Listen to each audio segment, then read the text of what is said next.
All right, y'all. Let's make like a Goldberg match and make this quick and a little sloppy. Main event Jey Uso is your men's Royal Rumble champion in the year 2025.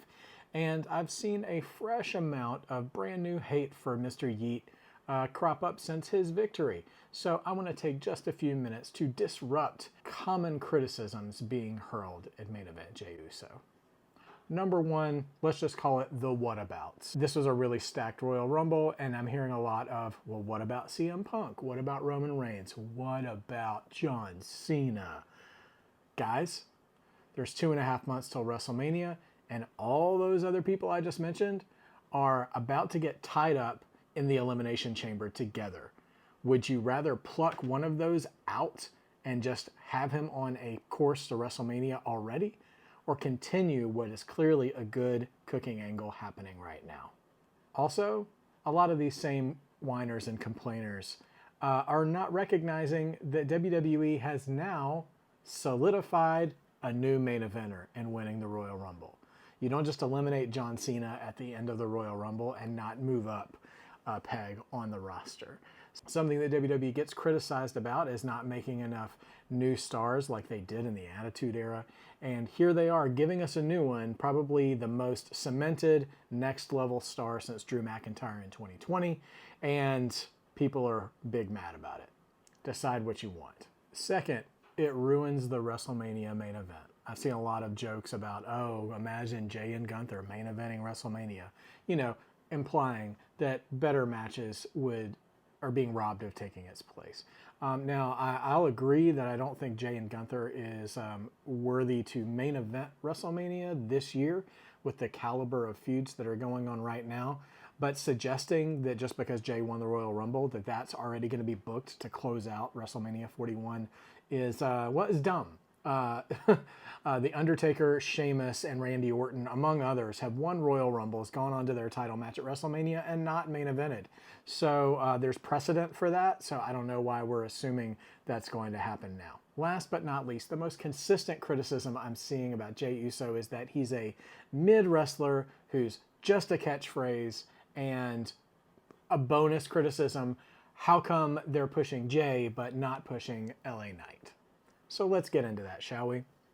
The wrestling industry is a business. It's based on making money. Obviously, entertainment and good matches help contribute to that money-making happening. But ask yourself this question. If you could make millions of dollars, be a featured performer or contributor or employee or whatever in your line of work without risking your body by taking a safer approach to what you're doing, would you do it? Or would you continue to risk your health for less pay, not being featured, what have you? Jay's found something for him that works, that cashes in for him. He's one of the top merch sellers in the company, and he's found which is more important than having good matches. I'll say that again. Getting over with the crowd is more important than having good matches. Do you want evidence?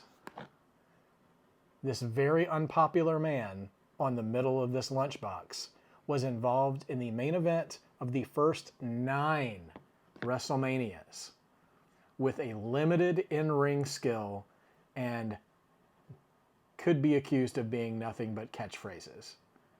So we've been here before. So if you want to be upset about it, fine, you're entitled to that opinion, but you do need to self-reflect and realize that it's not a new opinion, and it's one that's already been debunked many times over the course specifically of WWE's history for being a marketable choice. And also, the evolution of Jey Uso's story has been something in the works since 2020. And he's doing great character work, great story work. And oh, don't think I've forgotten about the LA Knight thing either. I love LA Knight. He's one of my favorite performers on the roster right now. By the way, his booking hasn't been excellent, but listen to the crowds every Friday. Do they seem to care? He hasn't lost one drop of crowd reaction, and he's gained a Slim Jim sponsorship.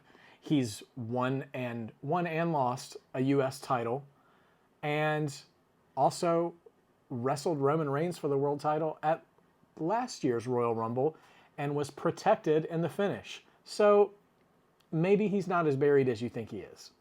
Maybe we're just living in a new golden age of WWE that has that many high caliber marketable performers. So I'm not going to be the guy that puts on my rock voice right now and tells you to shut up, strap in, and enjoy the ride. But there's a lot more good than bad going on right now. And some of you are just plain wrong about Jey Uso and need to sit down. See you next time.